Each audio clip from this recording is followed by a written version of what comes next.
At this time, I would like to ask three people to join me up here for a panel discussion on a topic of about definitions.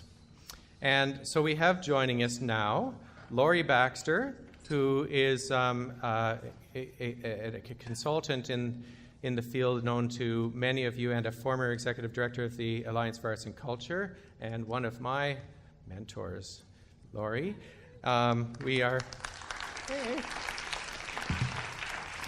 We're also joined by Minna Schendlinger, who is still the managing director of the Push International Performing Arts Festival for one more week. And a former member of the board for the Alliance. And Kathleen Darby. Where are you, Kathleen? Kathleen, thank you, is ED of the Nanaimo Conservatory of Music and a consultant. She was the author of Manitoba's creative economy strategy called Creative Manitoba, an economic development strategy for the cultural sector. And so she has a lot of experience in the process and delivery of some real results in various jurisdictions. So, welcome. So my question that I'm going to put out there, this is for the panelists first, and then I invite members of the audience, participants in the summit to jump in on this. Culture is defined often in the broadest sense, and as we saw in the New Brunswick sort of graphical model of culture, it includes the arts, heritage, creative industries, community celebrations, and community the effect of arts in communities. And those broad definitions can still leave a lot of ambiguity. And so my questions are, do we need to define culture very specifically? And what is the limit on what we can include or should include in a framework for cultural policy? And why? There are some who might argue that since culture is often defined very differently in different communities, we should leave it to those communities to tell us what culture means to them. However, for a framework, that could be sort of a difficult thing to work with. And one of the driving motivations behind the development of the framework is to help guide political decision-making and policy-making. So certainly we have those interests in mind as well. So I'm going to ask about how broad can culture be for the purposes of a framework like this, and I'm going to start with Laurie. Why? You have the biggest mouth. Because I've had a little chat with Laurie, and I shared with her the idea that there are many good reasons why the definition should be very broad, because broad coalitions have a bigger voice. And on the other side of the coin, some might say that in a big, broad coalition, the particular interests of particular groups can really get lost in the mix. So in that sort of broadness, Laurie, take it away. So the conversation happened while I was sitting beside a beautiful lake with mountains behind me, trying to take some time off, and I get a call from Rob saying, will you be on a panel in 2 days to talk about this? So I'm just back from the lake, and I've been listening to the conversation this morning, and a lot of people touched on it, and I think the first thing that you have to ask is, do you want a cultural policy or do you want an arts policy? And the two terms have actually been used today, and they're actually quite different, because an arts policy, I believe, it forms a portion of a cultural policy, but is not the be-all and end-all of a cultural policy. Culture is much broadly broadly defined, I'm still at the lake, broadly defined, in my viewpoint, than specifically arts. And I think if you're talking about a cultural policy, one of the fundamental things that you then have to do is take it to community. And the reason that you have a cultural policy is to advance communities around your province, around your country, around your municipality. And if you do that, then, for want of a better word, professional arts is a portion of that, but it's not all of it. And the professional arts can integrate into more community-based cultural activity, or and that may take years to happen. It might not happen right away. I come from an Alberta background, so I might have some bias here, but I've seen marvelous cultural events that had arts as a peripheral, but they formed around rodeos. They formed around bonspiels. They formed around communities coming together for very different purposes that were cultural in nature, that then may or may not include professional arts. Certainly included somebody bringing out a fiddle, but would you call that person a professional artist? At that stage, no, or not by the definition of our arts councils.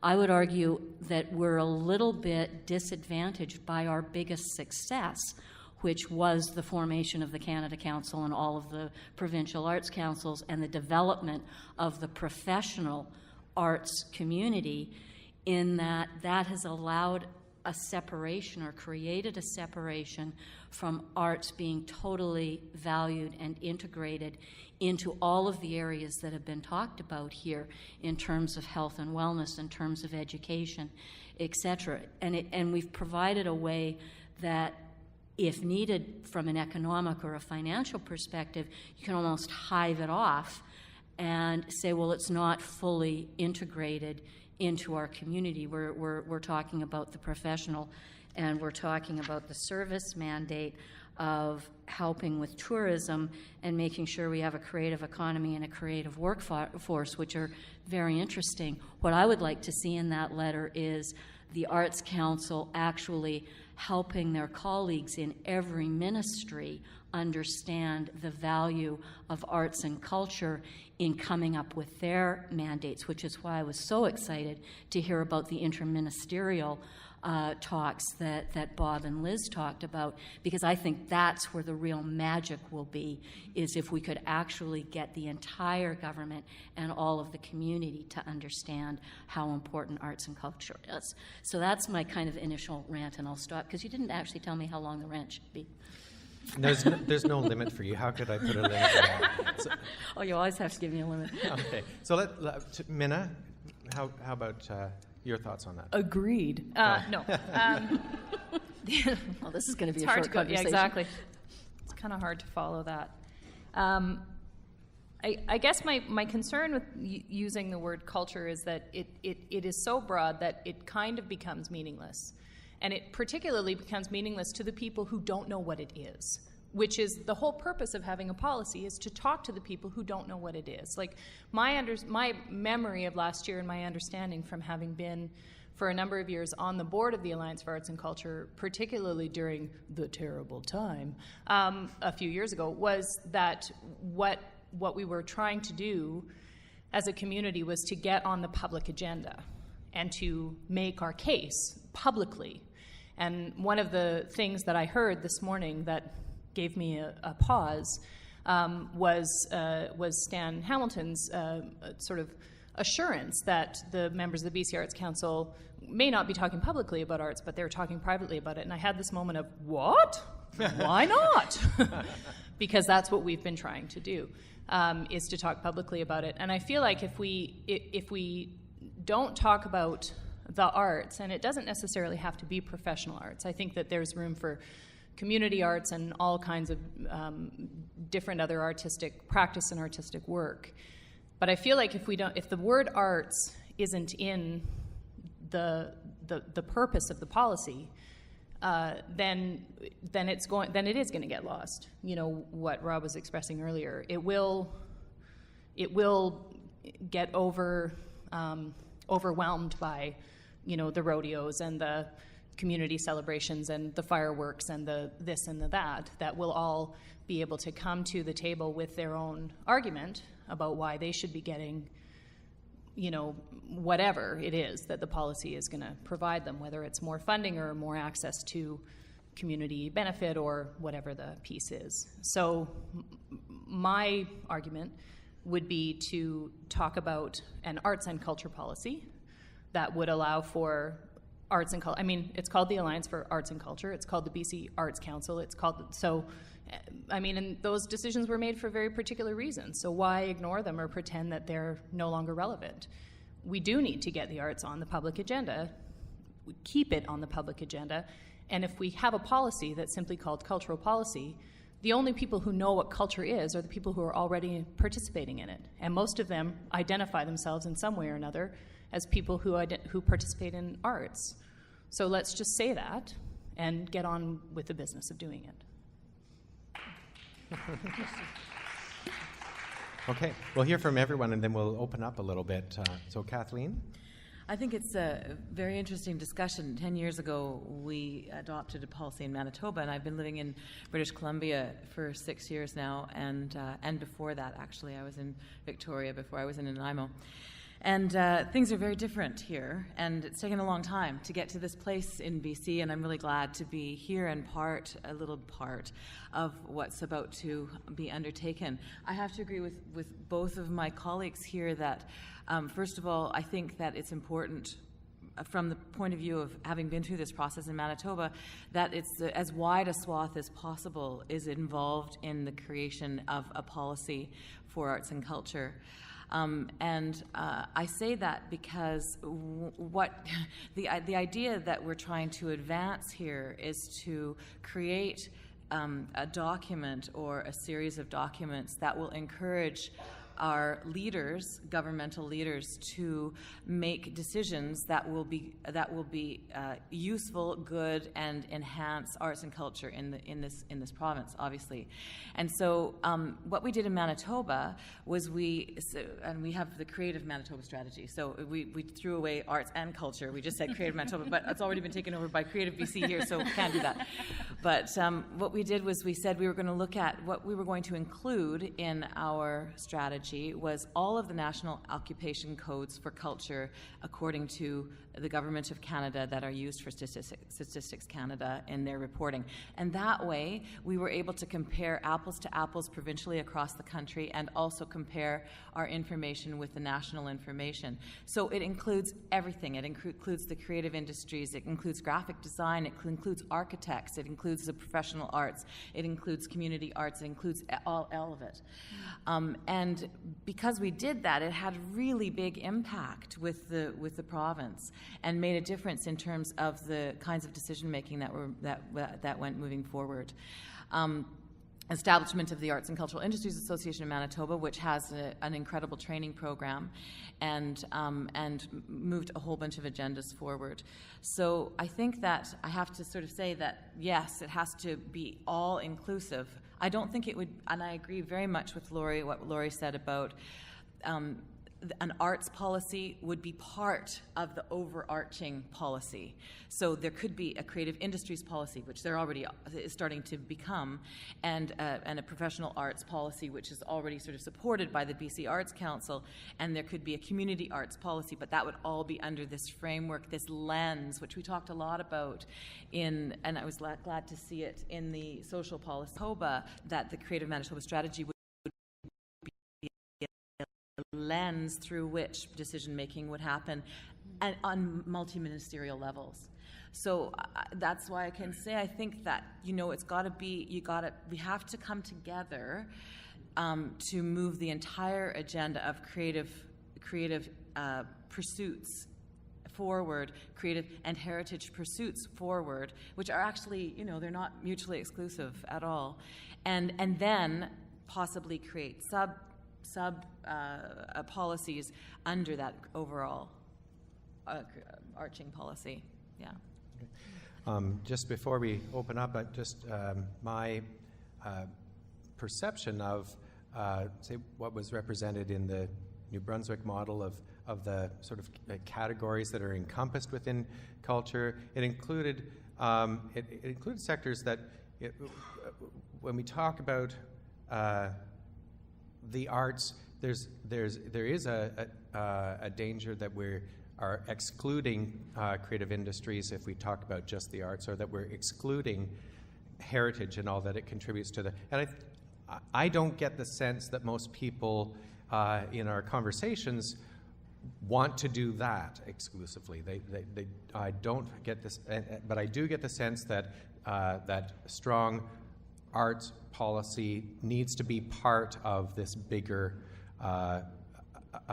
picture of what is cultural policy.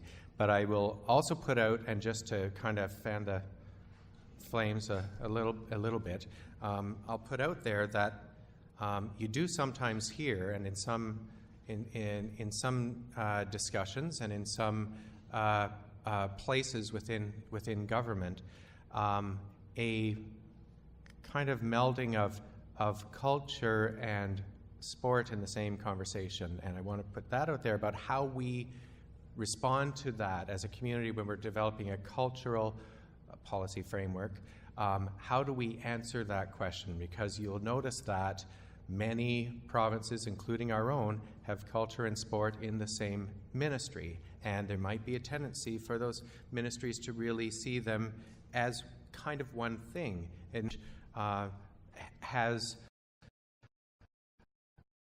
a responsibility for amateur sport development as well as cultural development. So these are common links out there in the political world, and I think that those questions are going to come to us as well, and we need to be able to answer to if we put any boundaries around what is that definition of culture, that we have to know sort of where they are and why. That we're including certain things and not including other things. And that could go to that thing that for people here in this room might seem like, well, duh, we're talking about one thing, not the other thing. But I don't think everybody has that same perspective wherever you might go. And especially if you're in communities where, like the town in Ontario where I grew up, where the fall fair included, a talent competition, a craft fair, a crash 'em up derby, and a baseball game, so, and a lot of other stuff. But that was kind of like the most prominent cultural gathering of a whole year around kind of like harvest time. And some people might consider everything that happened there a cultural expression or a part of a cultural community event. So now maybe back to the panel one more time before we go to, and we have a mic on this side, and Amanda has the mic on that side. So I'd like to invite anyone who'd like to speak to sort of make themselves known to these two. So back to the table. Can I just touch a little bit on the sport analogy? Because I think one of the things that we could really learn well from the sporting community, and why I don't necessarily want to distance myself from them, I think that there could be some really good partnerships there, is that they have figured out how to embrace a very successful professional side while at the same time totally valuing every step along the way, and why that is good for communities and why that is good for citizenry. So you don't have anybody saying that Johnny joining a soccer team is directly related to the insanity that we currently have going on. And I'm not a soccer fan, so I'm not part of the insanity, but go to Commercial Drive and you can't avoid it. But there's a continuum there, and every part of that continuum is valued. And we've lost that in the arts. We've lost that value of every single step along the way. Well, have we lost it, Lori, or did we ever have it to begin with? I think we've lost it. Okay. I would say that going back to our rural roots, when we were entertaining each other, when you didn't, you got together at the local community center or the local church or the local fair, and you brought your instruments and you valued that collective familial community gathering together without necessarily, any kind of professional coming. The professional might tour through on occasion with the Chautauqua or something. And again, I'm from Alberta, I'm from the prairies, so those are my references. But, and if we didn't ever have it, then why the heck not, and why aren't we building it? Well, that's part, I mean, the concern that I have about not having arts at the word itself at the forefront of any cultural policy framework discussion is that I think that is a way that we can have the conversation about why there isn't the same kind of, and I agree with what you're saying about the link, of course, but there are a lot of people who enroll their kids in dance classes. They don't necessarily expect their kids to become dancers, and I expect that a lot of parents who throw their kids into Pee-wee soccer are not expecting their kid to be the next whatever. Also don't know anything about soccer.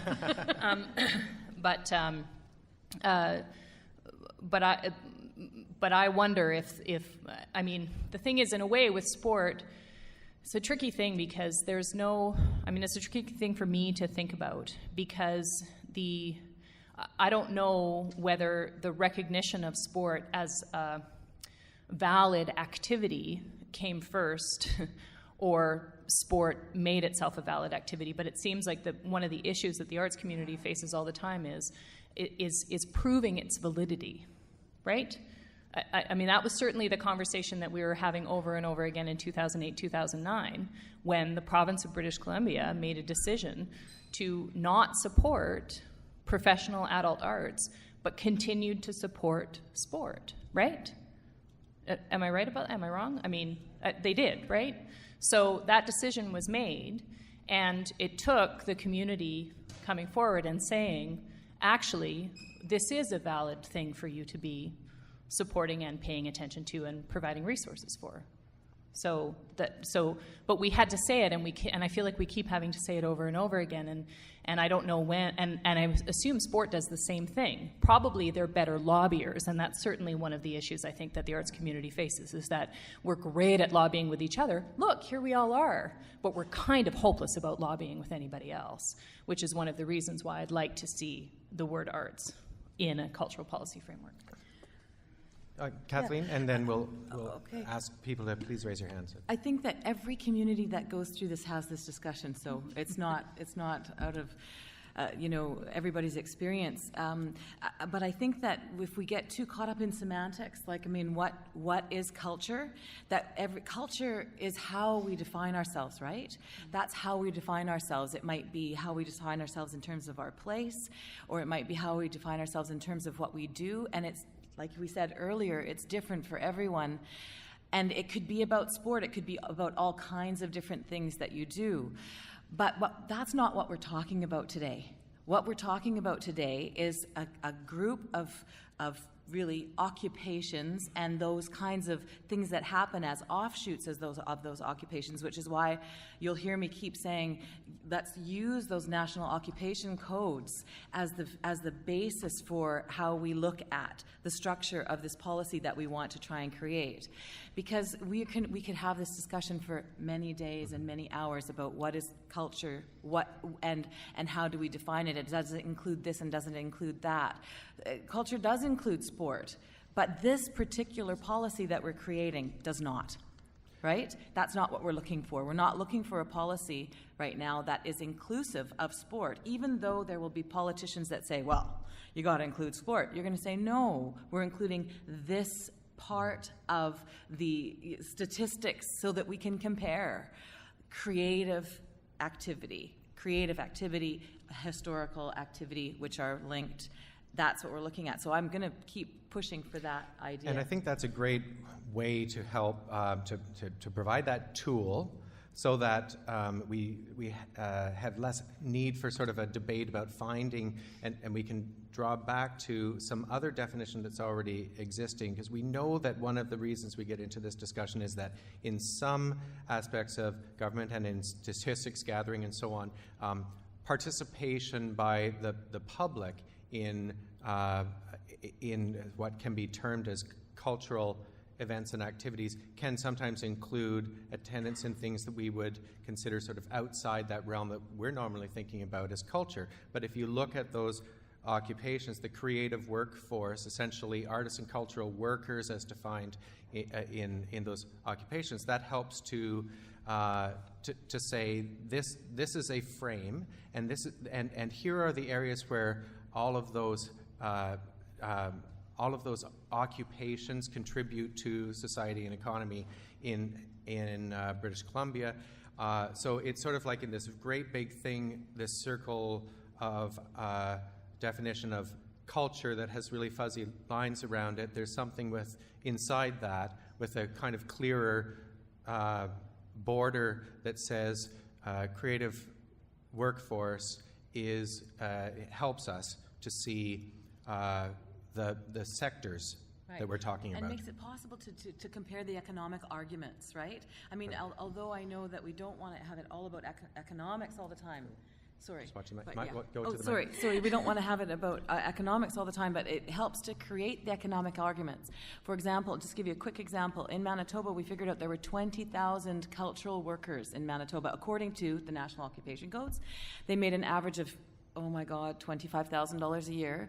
But that meant there was a tax base of, I think it was, a couple of $1 million a year. Well, we compared that with how much money was going into the province, both federally and provincially, not including municipal funding. And actually, the federal provincial dollars to arts and culture in Manitoba was slightly lower than the tax base of arts and cultural workers. Yeah. So, and I bet in BC it would be the same thing. I haven't looked at that, but I bet it would be the same thing. So, or it might even be more disparate, right? So you have a framework upon which you can actually say, we can calculate how much is going on here economically, in terms of labor force activity, in terms of, all those things. And then we can count the numbers that are going to the festivals and events and all that kind of stuff. That's great. And I would suck in some of those sports events if they've got a huge culture contingent. Those are numbers that are experiencing culture too. But when it comes to actually being able to compare apples to apples and oranges to oranges, you need to sort of frame that. And that's what we did in Manitoba. And we were able to compare and put charts together and all. Are we? Oh, yes, we are. We're live. Amanda, are you live? Am I live? You're live. Hands up for questions and observations. And a quick correction to point of fact, if you like the tag BC Creative Convergence, although I'm happy to take credit for anything, we really must thank Cheryl McGraw, the former ED of Arts BC. That was her suggestion, BC Creative Convergence. So thank you, Cheryl, for that. Hands up if you have a question for the panel or something you'd like to say and share to the rest of us. We've got a patiently waiting person here for a question. First one up. First time I've been called patient. Hi, thank you. Can you hear me I have to use the mic. Yeah. Right, just a quick acknowledgement of the tireless work that goes on that no one seems to be aware of for the arts. I want to share an anecdote with you. I've just come back from something called the WE Festival in Toronto, and it is a theater festival for children from the age of nothing to 3. 18 European countries participated there. And they had formed 4 years ago Cultural Rights of Children. And what they did is they have a co-deterministic model, most of them, where every committee must be made up of artists, board members, people who participate in that activity. So they went to their governments collectively and they received $3 million to begin this campaign because they were very frightened of losing their culture. And so when we Canadians at the end of the festival, the money, 40-something% of the money had to be used to hire one of the recognized best artists, filmmaker or director, to create a piece for children that could travel internationally. When we had the discussion with the Portuguese and the Dutch and the Germans, they said, so what culture are you afraid of losing as a Canadian? because they had listed language and their theater and their architecture. And it was very interesting. So, I guess just an empathetic attitude towards the arts. We didn't know what to answer. That was fascinating. But the anecdote that I want to pass on is this. They made a campaign, and their campaign consisted of this one poster child. And when I was just at the Enbridge protest last week, somebody talked about, forgive me, I don't know, but that's how the last, I don't come from here, environment, the tree one. They used a poster child. Clay caught, got it, phew. This was this, and it was 23 seconds long, and you saw a child playing with an iPad, and the child was swiping, and then the child walks over to, it stops, walks over to her dad, starts swiping her dad. Nothing happens, the child goes back to the iPad. So the effectiveness of using something artistic and to try to determine what is it you could lose if you didn't, and to create just a bold action, I think, the way the environment does. I know.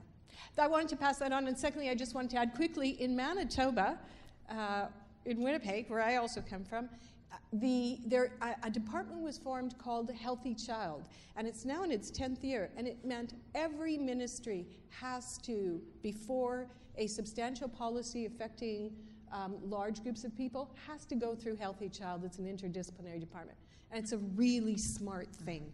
Wouldn't it be wonderful if arts and culture had to, every department from roads to had to check through that? Thank you.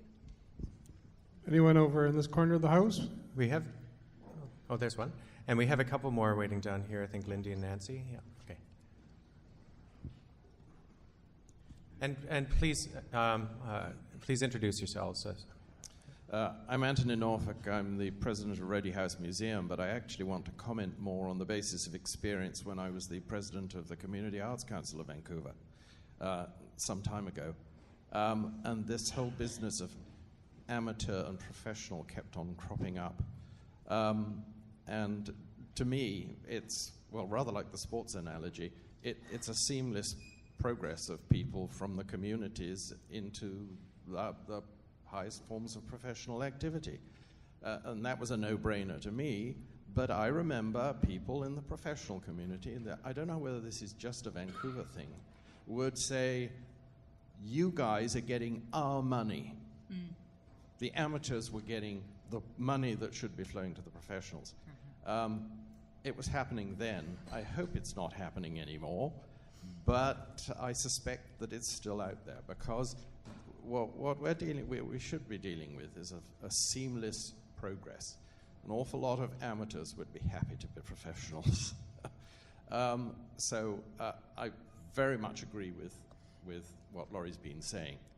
That's the first thing. The second thing is, it's interesting that tourism and culture are under the same ministry, because when I look at the strategic visions of the tourism authorities in BC, the BC one and the Lower Mainland one, it's all focused on the great outdoors.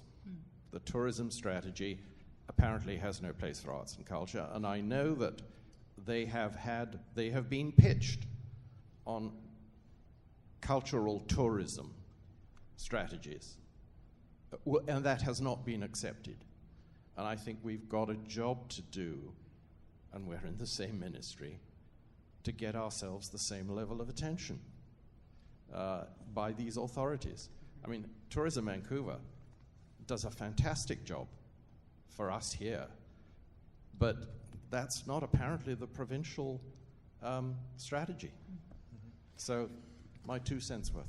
And I'll just provide some clarity there. We're not currently in the same ministry here, although the mandate letter asks for Minister Oakes to work with the minister in charge of tourism regarding our cultural assets, celebrating our cultural assets, whatever that might mean. Yeah, no, it's not material really. But over to you, Lindy. And that's also the ministry where Creative BC resides. So so things are divided out in certain clumps, and it brings so much attention to that need for the conversation across ministries. So I'm really encouraged to hear about this working group. Rob, can I just make a comment too about the culture or the tourism? Tourism BC doesn't pay a lot of attention to it, but when you get into communities, when you get outside of the Lower Mainland, and no disrespect to Tourism Vancouver here, but you'll find that cultural activity is in every information center. It's totally something that gets pitched to you when you're traveling out in communities. Thanks. Okay, hi, I'm Lindy Sisson. Currently, I'm the Executive and Artistic Director of the ACT Arts Centre and Theatre and the Maple Ridge Pitt Meadows Arts Council. I've been to a lot of tourism meetings, and one of the things I keep reminding people who want to promote cultural tourism is that you actually have to invest in a product, because they talk in that language, right? That they're promoting a product. So you have to invest in the arts product to have a product to promote tourism for that. That wasn't what I was going to say, but I did. I just said that. Looking at all your faces here, I've been to lots of different meetings with you. We've been at this for a while, and I was just thinking back to another very large, dynamic process that was very hopeful for the whole GVRD region in terms of arts and culture funding, and what we might have learned from that instance to apply that here.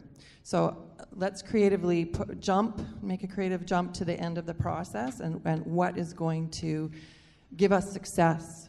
So in the hope for increased GVRD funding for the arts, we as a group created this wonderful plan. It was a thing of beauty. So many people put so much into this.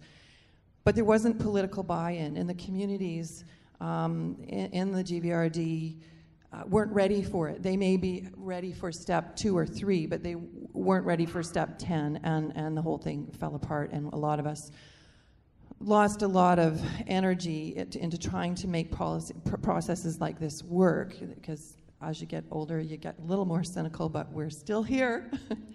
So I used to work more in professional arts in the Children's Festival land, and my first focus was on the fostering of Canadian young arts companies and getting them the resources so we could get the product, so we could get it out there to the kids. But what I really realized was that if we didn't also have the community buy-in from all the cultural communities, from all of everyone with children, right?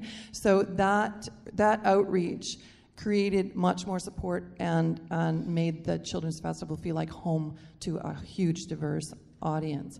So now I work in Maple Ridge for an arts council, and it has a professional aspect and it has the community aspect, and trying to bridge those gaps and create those weaves, and it has been a really interesting process for me the last 5 years. We have to respect both. We have to invest in both.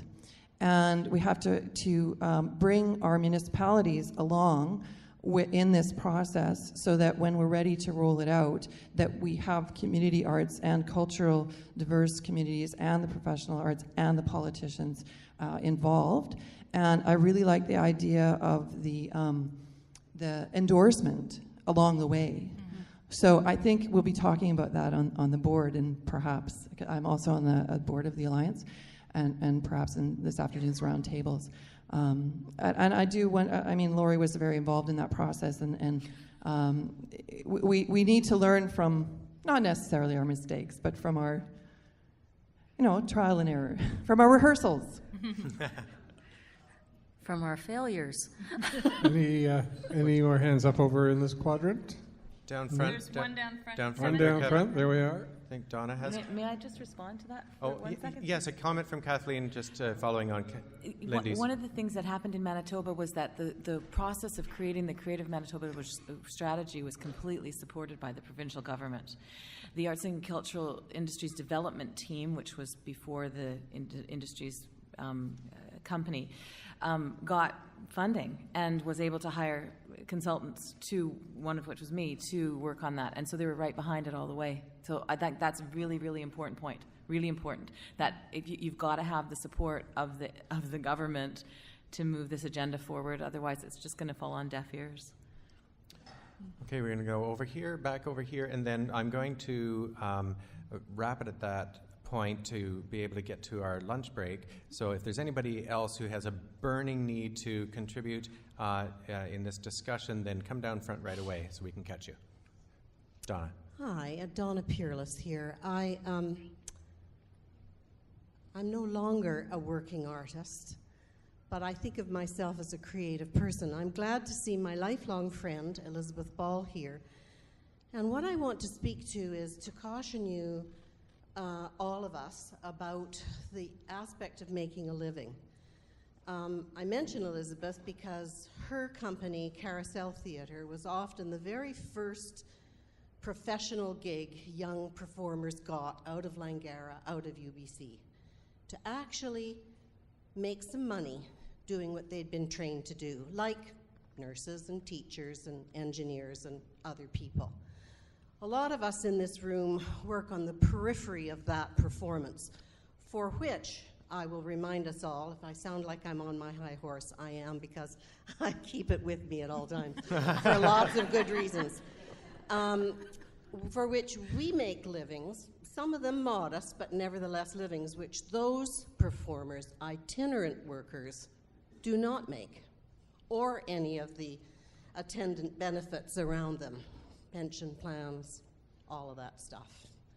So while we talk about professional arts and amateur arts, for the love of, which is what amateur means, be careful, because those young people who go and train as musicians and dancers and actors are what we all come together to see. We don't come together to see the administrators and the policymakers and the people like me who make a living out of those organizations. They come to see those beautiful young people, and as they age, that's who is at the center of this. So although we want a cultural policy that brings in the people of our nation and our province, we don't want to diminish any further than it already has always been those people at the heart of it. And they need to be paid. They need to make a living. Laurie, jump in. I think it's over to Nancy. Just quickly jump in, Laurie. And I totally agree with that. I'm president of PAL Vancouver, which is the Performing Arts Lodge for people who have spent their lives in the performing arts who need some help with a roof over their head. But I think it's also critical, while totally supporting that we have professionals who need to make their living and who will make their living, there is also a lot of people, and particularly in our culturally diverse communities and particularly in our First Nations communities, where art is not a way to make a living. It's an avocation. It is a heartfelt need to do it. And that is valid as trying to make your living. And that we can't separate that. You know, gathering berries to create dye to then fabricate your clothing is a very valid First Nations cultural activity. Do we call it art? But we can't exclude it because it's there and it's valid and it is part of culture and their culture. So I totally agree with Donna, but I also totally support that there is avocation that needs to be supported as well. Thank you. Nancy?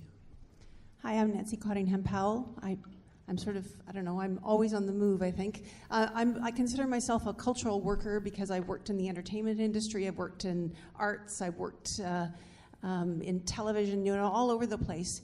And I think that reflects our artistic community as well, that those of us who have been working to support the artists, we're all diverse, and that line between art and culture and sport is really blurred. And I just wanted to point out an example that really came to mind with the earlier discussion, is I was manager of entertainment at the P&E for 5 years. The P&E is one of the oldest cultural organizations in the province. I wouldn't call it high art, but to most of the people that go to the P&E every year, like 1 million people, it's a really important part of their cultural experience of British Columbia. Well, I was manager of the pig races and the demo derby and, super dogs. How can you forget super dogs? But is that not all relevant to the culture of who we are? And it made me think of the Seashell Arts Festival, which I also oversee. And one of the amazing visual artists, because we have an incredibly creative community up there, most of which don't earn their living doing it. That's just who they are. They're just a creative community. And Gordon Halloran, who is a professional artist, his inspiration for doing a whole series of ice art was hockey. And he will tell anybody that it's because of him being a hockey player that he felt inspired to do this work. So there's all this blurring of I hate putting things in categories, and I know we have to do that, and I like the idea of speaking to the politicians with the languages that they already use, because if we start coming to them with too many new things, it's just going to shut them down, right? So somehow we need to reach out to that. But I just wanted to think about BC, and maybe there's a way that we can do an inventory. What did I put? An inventory of cultural activity. And maybe that will help us understand who we are and what that policy needs to speak to. Rob, do we have room for one more word from one of our key partners? Yes. Hi, I'm Kathy again. There is always this conversation about the non-professional and the professional as if they exist in two vacuums, separated from each other. And I think about this a lot, and I look at the professional arts in this province, and if the community of people in this province aren't educated and aren't engaged, aren't interested in art, there is no audience for the professional artist. And the more that we can concentrate on, and this is where a cultural policy is so great, is that to be able to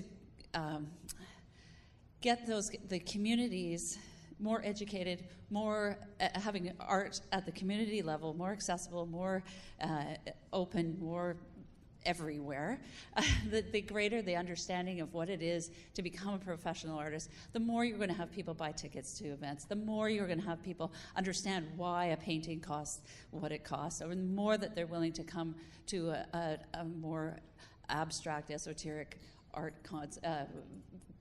concert. So they actually work in partnership, and I don't know why that somehow becomes so obscured, that this partnership of the audience versus the people on the stage, that they actually work together rather than separated. And another thing, maybe cultural policy might be, maybe if we got away from the word cultural, like you were saying, creative, because as soon as you say culture, half of the people are going to think about Commercial Drive and the soccer players down there and hockey culture. Come on, I mean, we can't get away from that. So maybe another word outside of culture might be a little bit more helpful in keeping it reined in towards the arts. So that's just my thoughts. Thank you. There's lots more to talk about and lots more opportunities for that. So we're going to cut off the discussion right now. I'm just going to take a minute to give you some preview of what will be happening after lunch. So I have one more slide here.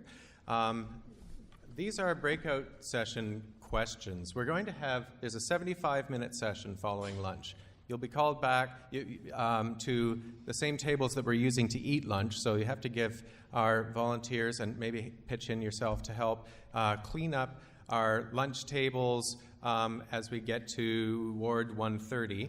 and be prepared to gather back at those tables at 1:30 to start our breakout discussions. So I'm going to read these out to you. If levels of funding were not an issue, what are the most challenging issues that may affect arts and culture in British Columbia's future? It's a broad question, but it's a question that was tackled in a way at Where Next BC that really helped to zero in on what's the environment that we need to consider of what cultural policy framework might need to address in the future. Number two, we'll go into these after 20 minutes or so each, and you'll get prompted to move on to the next question. What are the best ways for the arts and culture sector to work with government towards solutions?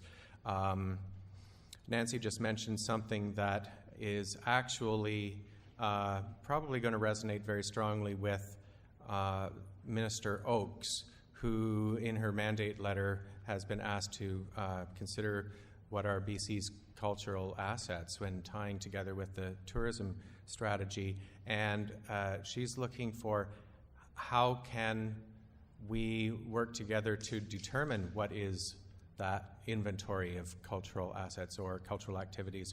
It's a big thing, but don't think about lots of other tools where we can be of help to the ministries and to the government in general in working toward common goals they've already established that can align with ours.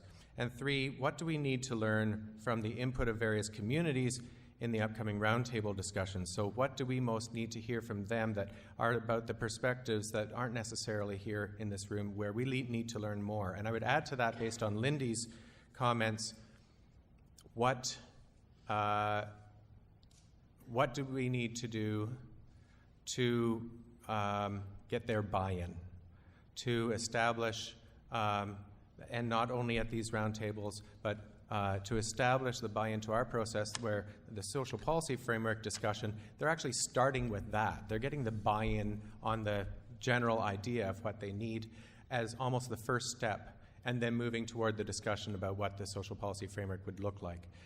So I'm going to put one more thing out there and mention to you that if anyone here thinks that it would be worthwhile to pursue any other particular question in that kind of brainstorming environment that's available at the table discussions, then let me know during the lunch break, and we'll create a table that can tackle that one in place of one of these that are here that you really don't want to talk about. So that opportunity is there, so it's really a wide open thing.